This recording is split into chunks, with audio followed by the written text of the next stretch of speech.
Hi hello. आज मैं आपसे लद्दाख के बारे में बात करूंगा। लद्दाख में जो कंटिन्यू सोनम वांगचुक जी हैं उनका 6 मार्च से अनशन चल रहा है। वो 21 दिन के लिए अनशन पर बैठे हुए हैं। आज शायद उनका 17वां दिन है। तो सबसे पहले लद्दाख के बारे में ये जानने की ज़रूरत है कि वहाँ पर क्यों हो रहा है ये सब। तो 6 शेड्यूल को लेकर के हो रहा है, यानी 6वीं अनुसूची को लेकर के वहाँ पर अनशन चल रहा है। तो सबसे पहले 6वीं अनुसूची को जानने से पहले उसके बैक में आएंगे।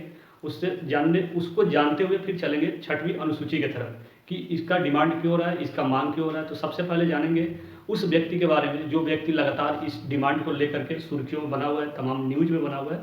तो उसमें नाम आता है सोनम वांगचुक जी का। ठीक है, उससे पहले वो यहाँ के हैं, उस एरिया का डिमांड करेंगे, यानी लद्दाख।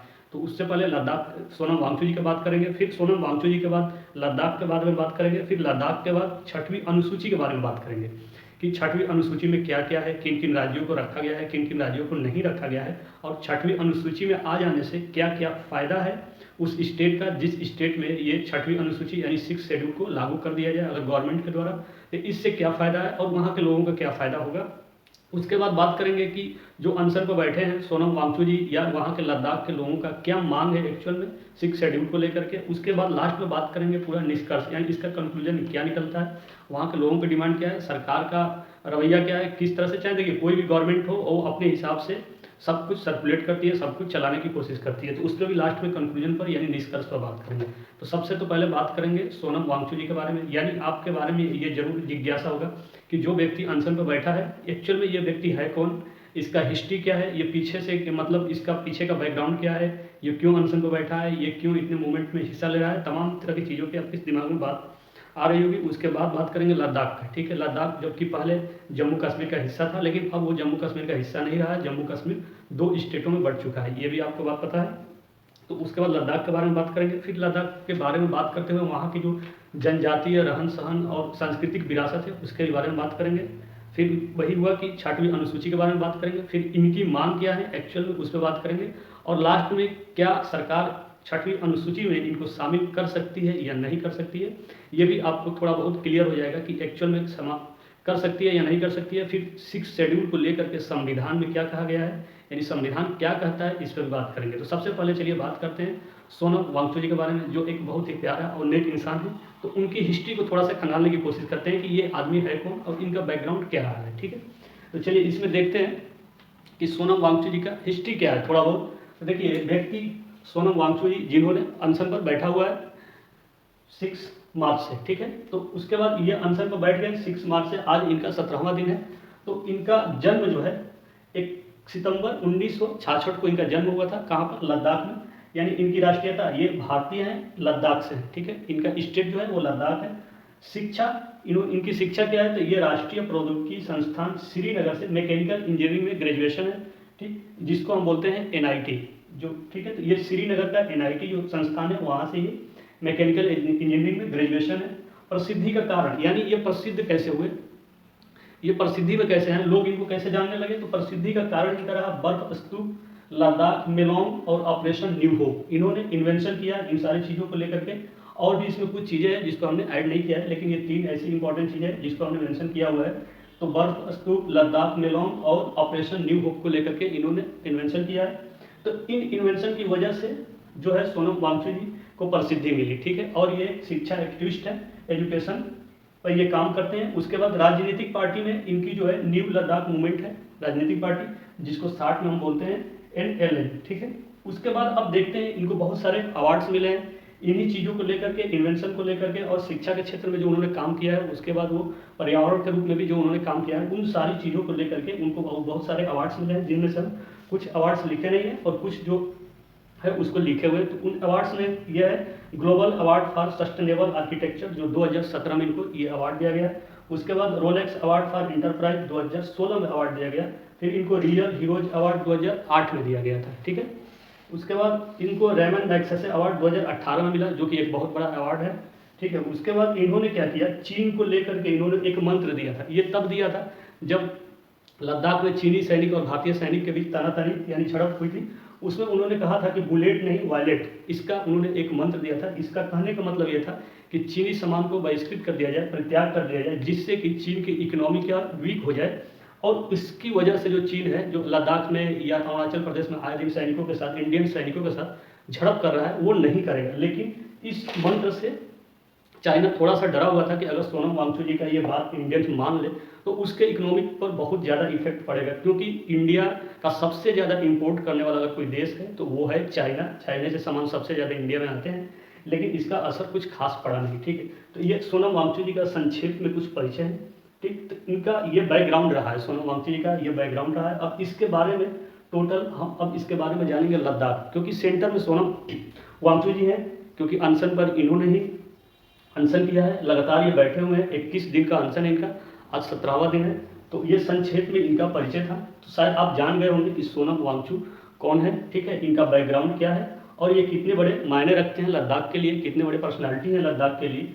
तो ये पूरा उनका संक्षेप में ब्यौरा है। अब इसके बाद हम चलेंगे लद्दाख के बारे में, फिर थोड़ा सा लद्दाख के बारे में जानेंगे। उसके बाद बात करेंगे 6 शेड्यूल के बारे में कि 6 शेड्यूल क्या है, उसके बारे में इनकी मांग एक्चुअल में क्या है, क्या मांग कर रहे हैं, उस पर बात करेंगे। फिर हम तमाम निष्कर्ष निकाल करके फाइनली बात करेंगे कि क्या हो सकता है। चलिए नेक्स्ट देखते हैं, इसमें लद्दाख के बारे में हम बात करेंगे कि एक्चुअल लद्दाख है। अब लद्दाख के बारे में जानेंगे कि लद्दाख में एक्चुअल में क्या है, किस तरह का एरिया है, उसका पूरा उसकी वहाँ पर कल्चर क्या है, किस तरह का है, वहाँ पर किस तरह के जानवर हैं, कितने सांसद हैं, कितने हिस्सों में बटा है, कितने ज़िले हैं उसमें, ये सारी चीज़ें हम लद्दाख के बारे में जानेंगे। लद्दाख के बाद जानने के बाद फिर हम जानेंगे 6 शेड्यूल में क्या है, फिर 6 शेड्यूल को वहाँ पर जो मांग हो रही है उसमें क्या है, उसके बाद जाने उसने सबसे पहले लद्दाख के बारे में जानते हैं कि यहाँ पर कितने प्रकार के समुदाय हैं, उन समुदायों का क्या क्या कितने परसेंट का हिस्सा है वहाँ पर जनसंख्या को लेकर के। अभी की वहाँ की जनसंख्या क्या है, आज से 10 साल 12 साल पहले की जनसंख्या क्या थी।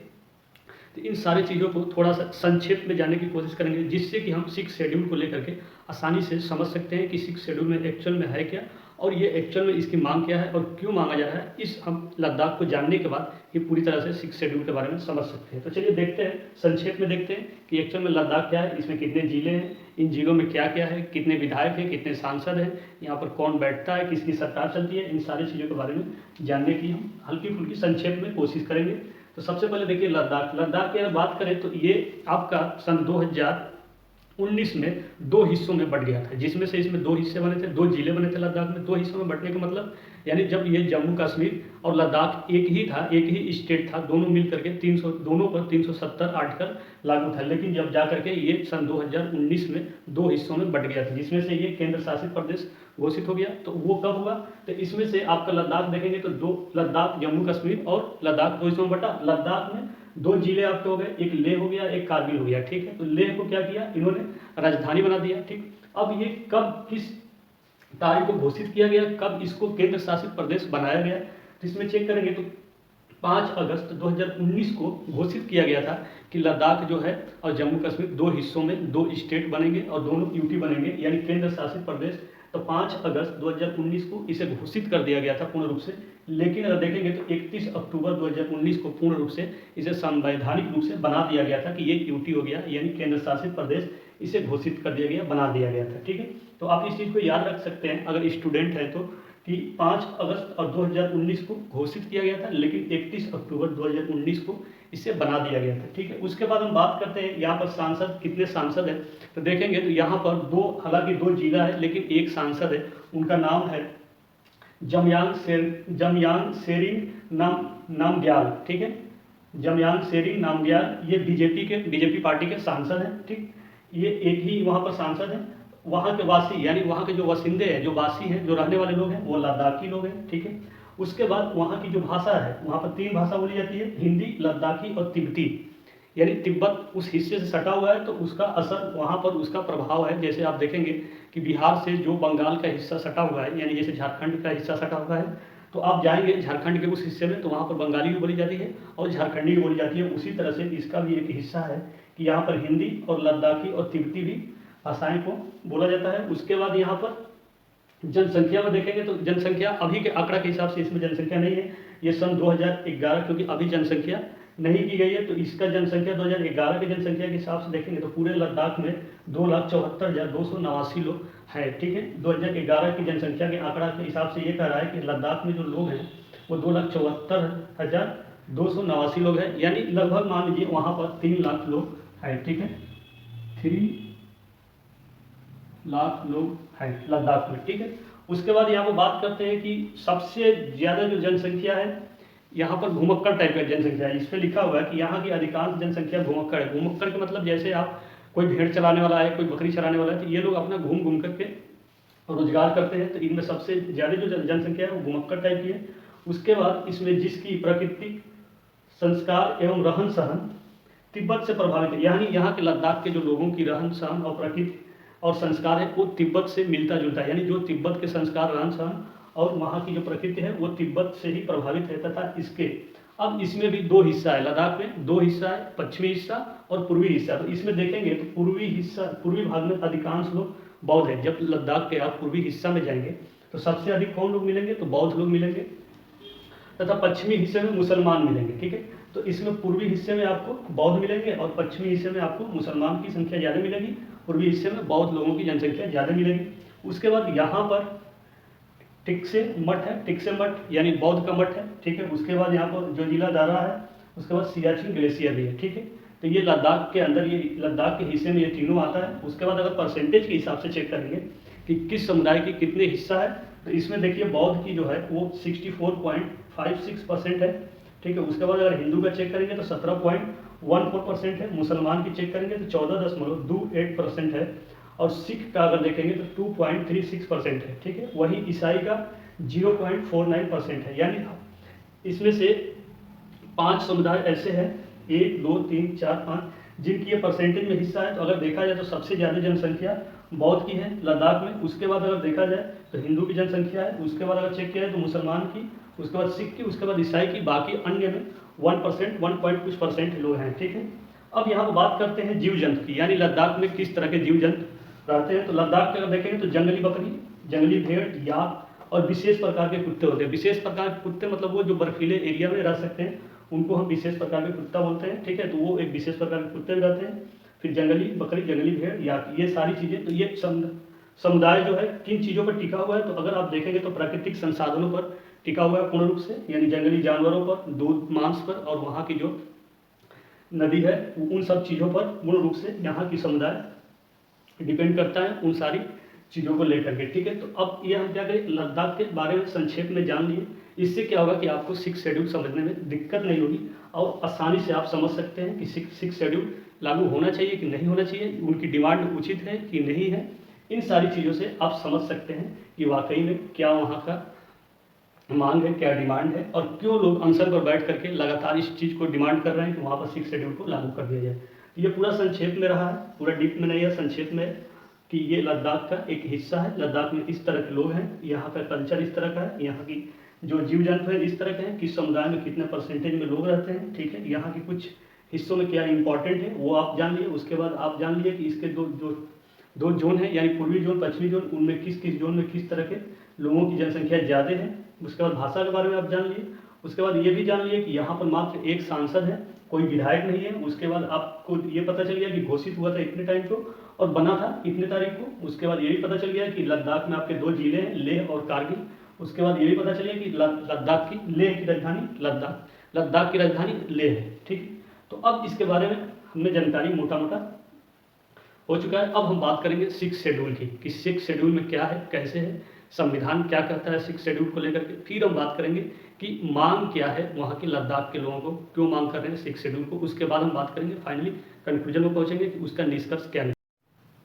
अब ये हमारा है 6 शेड्यूल, ठीक है। अब 6 शेड्यूल के बारे में बात करेंगे कि 6 शेड्यूल क्या है, ठीक है। ये संविधान के 6 शेड्यूल में अगर किसी भी भारत के किसी भी राज्य को शामिल कर लिया जाता है तो उस 6 शेड्यूल में उस राज्य के लिए क्या बेनिफिट होगा, क्या फ़ायदा होगा, तो इसके बारे में हम जानकारी लेंगे, ठीक है। तो 6 शेड्यूल के बारे में अगर जानकारी लें तो ये संविधान के आर्टिकल 244 और भाग 10 में आता है, ठीक है। तो अगर किसी भी राज्य को 6 शेड्यूल में शामिल कर लिया जाए तो उससे उसे क्या फ़ायदा होगा, या किस तरह के राज्य को 6 शेड्यूल में शामिल किया जाता है, यह भी हम जानकारी लेंगे। क्या सभी राज्यों को शामिल किया जा सकता है या कुछ चंद राज्यों को शामिल किया जा सकता है, या संविधान में कुछ ऐसा रूल है कि जो इसी तरह के शेड्यूल 6 शेड्यूल में इस तरह के राज्य को ही, एक खास तरह के राज्य को ही शामिल किया जा सकता है। तो इस शेड्यूल, इसके माध्यम से हम पूरे जानने की कोशिश करेंगे। इसके बाद हम ये जानेंगे कि लद्दाख में जो 6 शेड्यूल की मांग हो रही है उनमें उनकी क्या क्या मांगे हैं, ठीक है। तो इसको जानने के बाद आप ये जान जाएंगे कि एक्चुअल में उनकी जो मांग है वो जायज़ है कि नहीं है। तो चलिए इसमें देखते हैं कि 6 शेड्यूल में क्या क्या आता है और किन किन राज्यों को अभी तक शामिल किया गया है और क्या आगे भी किसी राज्य को शामिल किया जा सकता है या नहीं। तो सबसे पहले अगर देखेंगे तो लद्दाख का ये मूवमेंट चल रहा है, सोनम वांगचुक जी लगातार अनशन पर बैठे हुए हैं। तो वहाँ पर जो मांग चल रही है कि उस राज्य को, लद्दाख के राज्य को जो है 6 शेड्यूल में शामिल कर लिया जाए। ठीक है, तो सबसे पहले ये देखिए कि 6 शेड्यूल आता किसमें है, तो ये अनुच्छेद आपका 244 और भाग 3 का हिस्सा है। ठीक, ये आप जान लीजिए। उसके बाद इसमें कुछ पॉइंट है, उसको देखते हैं। तो सबसे पहले ये देखते हैं कि 6वीं अनुसूची में, यानी 6 शेड्यूल को ही हम हिंदी में क्या बोलते हैं, 6वीं अनुसूची। ठीक है, तो 6वीं अनुसूची में पहले से ही 4 राज्य, यानी अगर आप देखेंगे संविधान में तो पहले से ही इसमें अगर आप चेक करेंगे तो इस संविधान में पहले से ही 4 राज्यों का मेंशन किया हुआ है, जिसमें लिखा है असम, मेघालय, त्रिपुरा और मिजोरम। ठीक है, इसमें मेंशन किया हुआ है संविधान में 4 राज्यों का। तो इस पर भी आपका जो है इसमें असम, मेघालय, असम, मिजोरम, मेघालय और त्रिपुरा, ये पहले से 4 राज्य 6 शेड्यूल में शामिल हैं। ठीक है, उसके बाद कहता है कि 6वीं अनुसूची में शामिल हो जाने, 6वीं अनुसूची में शामिल हो जाने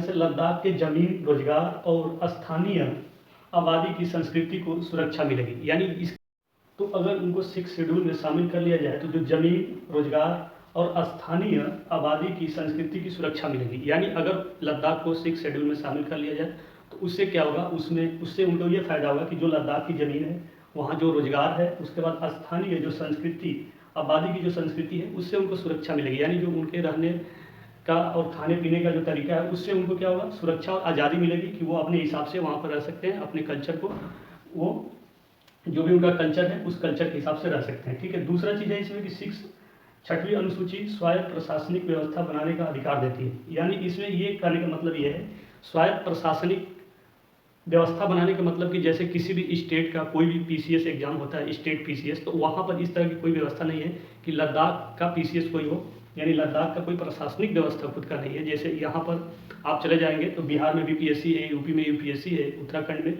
यूके पीएससी है। तो इस तरह से वहाँ पर अगर चेक करेंगे तो लद्दाख LPSC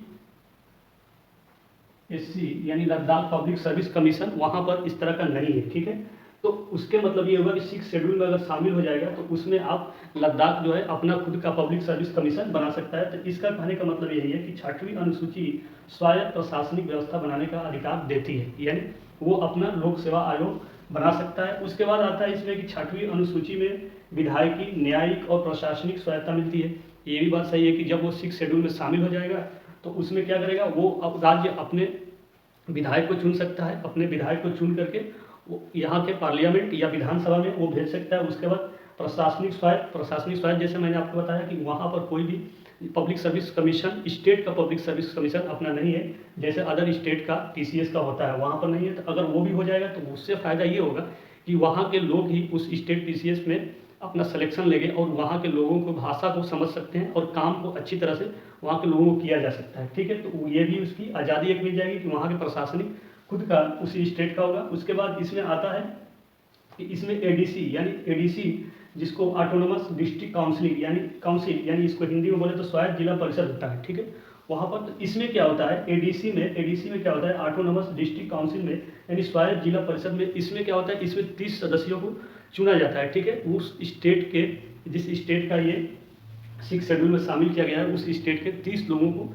चुना जाता है। तो वो इसमें 30 सदस्य होते हैं। ठीक है, उसमें 30 सदस्य होंगे और ये जो है 5 साल के लिए चुने जाते हैं। 30 सदस्य चुने जाएंगे, ये 5 साल के लिए चुने जाते हैं। अब इनका काम क्या है, वहाँ पर इनका काम चुने जाने के बाद इनका काम यह है कि और यह 30 सदस्य उस राज्य के जमीन, यानी जो 30 सदस्य चुने गए हैं उस राज्य के द्वारा, वो उस राज्य के लिए जमीन, जंगल, कृषि, शादी, तलाक और स्वास्थ्य पर कानून बना सकते हैं। यानी इनकी इतनी आज़ादी होती है कि उस स्टेट में जो है ये जमीन, जंगल, कृषि, शादी, तलाक तथा स्वास्थ्य पर अपनी कानून खुद बना सकते हैं कि हम इस कानून को पालन करेंगे। ठीक, तो ये 6 शेड्यूल में आपका इतनी सारी चीज़ें शामिल है।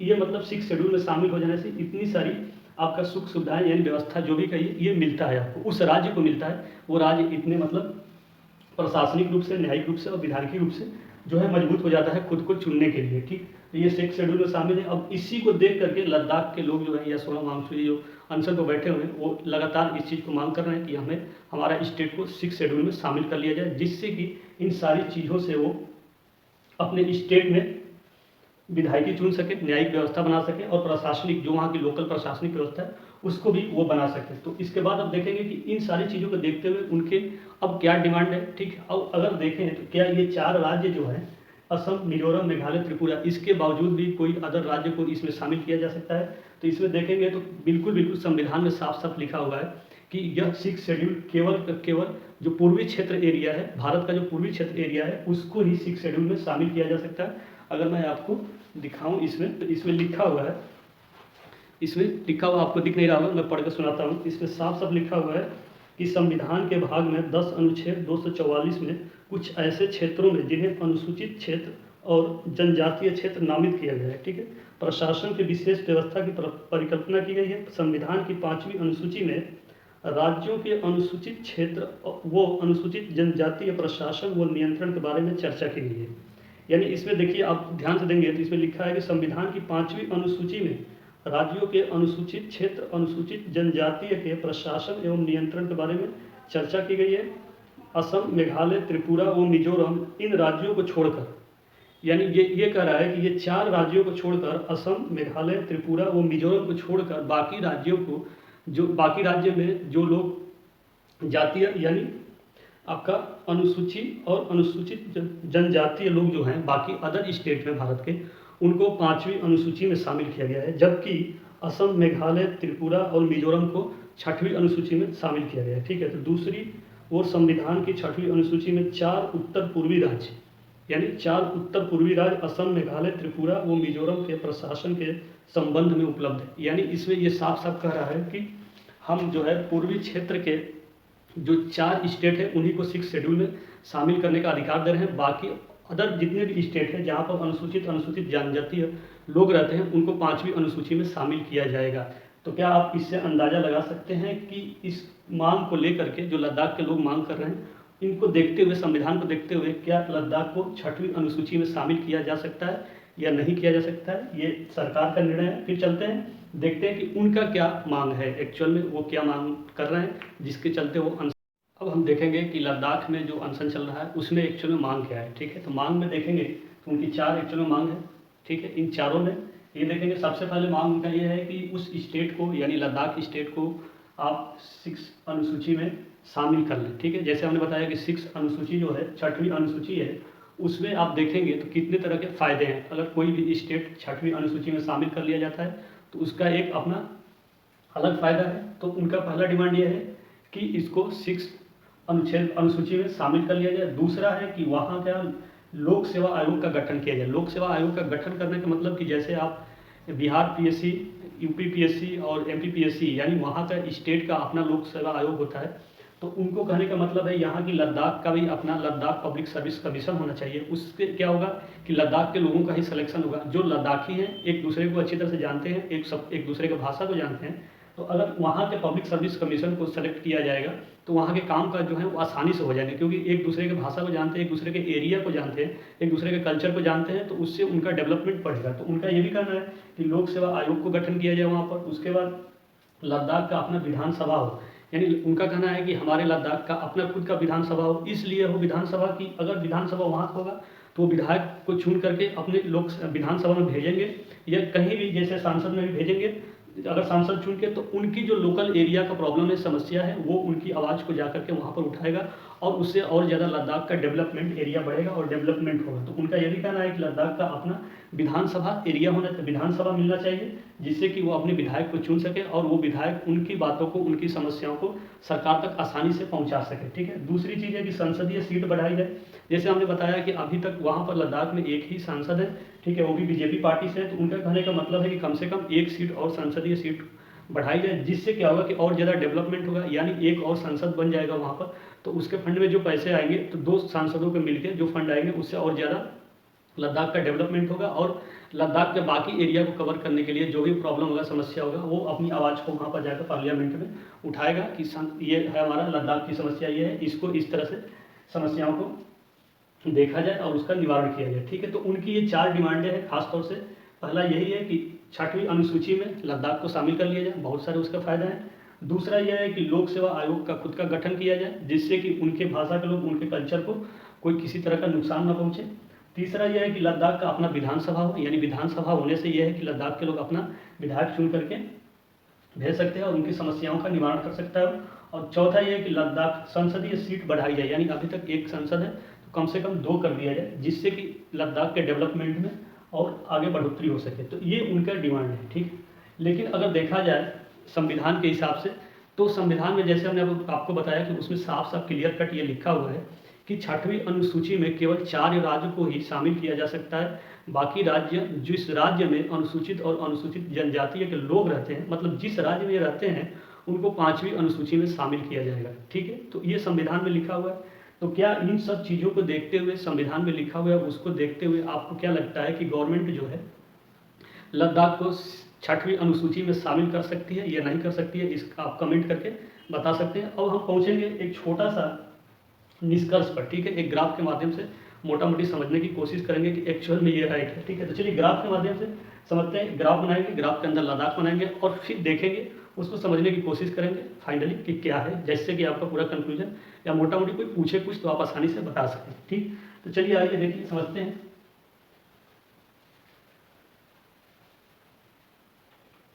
एक ग्राफ के माध्यम से हम समझने की कोशिश करेंगे बच्चों की तरह कि किस तरह की चीज़ें होती है, जैसे गांव के भाषा में समझने की कोशिश करते हैं उस तरह से समझने की कोशिश करेंगे। ठीक, जैसे मान लीजिए ये पूरा का पूरा क्या है, भारत है। ठीक है, नहीं दिख रहा है तो इसको मिटा दीजिए।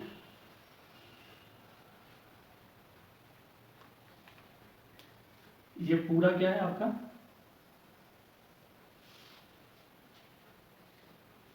पूरा भारत है। ठीक, ये पूरा आपका भारत है। ठीक है, तो इसको आप ऐसे मेंशन कर लीजिए। ठीक, अब इस भारत के अंदर बहुत सारे स्टेट हैं। ठीक है, तो उस स्टेट में एक कहीं पर ये लद्दाख है। ठीक है, ये आपका लद्दाख है। ठीक, मतलब भारत के अंदर लद्दाख है, ये समझ गए। एक्चुअल में 6 शेड्यूल में क्या दोनों के बीच में चल रहा है ये हम समझाने की कोशिश कर रहे हैं। ठीक है, कि गवर्नमेंट, जो सेंट्रल गवर्नमेंट है वो क्या करना चाहती है और जो स्टेट गवर्नमेंट है जिसकी मांग है वो क्या करना चाहती है। ठीक है, तो दोनों गवर्नमेंट को देखने की कोशिश करेंगे। ठीक है, ये लद्दाख है, ये भारत सरकार है। ठीक, अब भारत सरकार का कहने, लद्दाख ये कहना चाह रहा है। ठीक है, सबसे पहले ये भारत सरकार ने क्या किया, इसको यूटी यानी केंद्र शासित प्रदेश बना दिया है। ठीक, अब ये गवर्नमेंट जो भारत सरकार है ये कहना चाहिए कि हम जो भी रूल बना रहे हैं, जो भी रूल बनाएंगे वो सारा रूल आपके ऊपर अप्लाई होगा। ठीक है, सारा रूल, यानी ये एक तरह से प्रेशर दे रही है। ठीक है, हम जो भी रूल बनाएंगे वो सारा रूल आपको मानना पड़ेगा। ठीक, लेकिन इसमें लद्दाख के लोगों के लिए कुछ प्रॉब्लम है, वो तैयार नहीं हो रहे हैं कि हम सारे रूल को माने। ठीक है, तो अब इनके कहने का मतलब है ये अपने बचाव के लिए संविधान का शरण ले रहे हैं कि संविधान में ऐसा कुछ लिखा है जिससे हम कुछ अपने आप को प्रोटेक्ट कर सकें, खुद के अपने लिए कुछ रख सकें। तो इन्होंने देखा कि 6 शेड्यूल में कुछ ऐसे रूल है, यानी 6वीं अनुसूची में कुछ ऐसा रूल है जो गवर्नमेंट को बता रहे हैं कि ऐसा कीजिए, आप मेरा भी कुछ बात मान लीजिए, हम आपके भी कुछ बात मान लेंगे। तो इन्होंने बात मानने के लिए कुछ 6 शेड्यूल में जो रूल है वो कह रहे हैं कि हम कुछ बातें आपको मानने के लिए तैयार नहीं है। क्यों नहीं है, क्योंकि अगर सारी बातें आपको हम मान ले, सारी बातें अगर हम आपको मान लें तो हमारा जो हमारे यहाँ का सांस्कृतिक कल्चर है, रहन सहन है और यहाँ का जो इन्वायरमेंट है, यहाँ की जो भी चीज़ें, झील है, पानी है, बर्फ़ है, वो आपके सारे रूल को मानने से हमें नुकसान हो रहा है। यानी ये लद्दाख के लोगों का ये कहने का मतलब है सेंट्रल से कि आप जो भी रूल हमें दे रहे हैं, अगर हम सारे रूल आपको मान ले, आपका मान ले, तो हमें लद्दाख पर नुकसान होगा, हमें चारों तरफ से नुकसान होगा, इन्वायरमेंट को लेकर के नुकसान होगा, हमारा कल्चर है उसको लेकर के नुकसान होगा, रहन सहन को लेकर के नुकसान होगा, फिर रोजगार पर भी हमारे असर पड़ेंगे, फिर जगह जमीन है उस पर भी असर पड़ेंगे। ठीक है, तो इन्होंने अपने बचाव के लिए सरकार के सामने कुछ रूल रखे कि हमारे ये कुछ रूल है, इसको आप मान लीजिए और थोड़ा सा हम आप मान लेते हैं। तो उनमें से ये रूल जो हम अपने आपको 4 बताए हैं उसी में ये कह रहे हैं कि हम आपके सारे रूल को मान रहे हैं, आप हमें 6 शेड्यूल में शामिल कर लीजिए, ठीक है। उसके बाद हमारे यहाँ लोक सेवा आयोग को गठित कर, यानी कुल मिला के उनका ये कहने का मतलब है कि हमें 6 शेड्यूल में शामिल कर लीजिए, हम बाकी सारे रूल को आपको मान लेंगे। 6 शेड्यूल में शामिल इसलिए होना चाहते हैं कि कुछ उसमें ऐसे रूल्स हैं जिसे हमने बताया है, जिससे ये अपने आप को प्रोटेक्ट कर सकते हैं, अपने कल्चर को, अपने इन्वायरमेंट को, अपने क्या वहाँ का जो झील है, पानी है, बर्फ है, उसको आप वो बचा सकते हैं बाहरी लोगों से। यानी कुछ अपने कानून बनाएंगे जिससे फॉलो करना पड़ेगा बाहर के लोगों के लिए। तो उनके यहाँ ये प्रोटेक्शन चल रहा है कि हमें इन चीज़ों को, रूल को मान लीजिए, हम आपके सारे रूल को मान लेंगे। तो इनका बस एक ही रूल है कि हमें 6वीं अनुसूची में हर हाल में शामिल कर लिया जाए, जिसके चलते, जिसको शामिल करवाने के लिए सोनम वांगचू जी ने अनशन पर लगातार वो 21 दिन के अनशन का 21 दिनों के लिए अनशन कर रहे हैं। आज उनका शायद 17वां दिन है, 6 मार्च से उनका अनशन चल रहा है, ठीक है। तो ये एक ग्राफ के माध्यम से हम समझाने की अपनी कोशिश की है लास्ट में, कंक्लूजन में, कि गवर्नमेंट, जो सेंट्रल गवर्नमेंट है, वो पूरा इन पर सारे रूल को अप्लाई कर रही है, लेकिन ये अंदर बैठ करके इसी में ये करें कि हमारे कुछ रूल हैं उनको मान लीजिए, यानी हमें 6वीं अनुसूची में शामिल कर लीजिए, हम बाकी सारे रूल को आपको मान लेंगे। तो इन्हीं 2 चीज़ों को लेकर के टकराव चल रहा है। अब देखिए आगे क्या होता है। संविधान में तो ऐसा लिखा हुआ है कि नहीं शामिल किया जाएगा, तो क्या गवर्नमेंट लद्दाख को 5वें अनुसूची 371 अनुच्छेद 371 में शामिल कर सकती है या नहीं, इस पर आप अपना राय कमेंट में लिख करके हमें दे सकते हैं। चलिए, बहुत बहुत धन्यवाद, थैंक यू।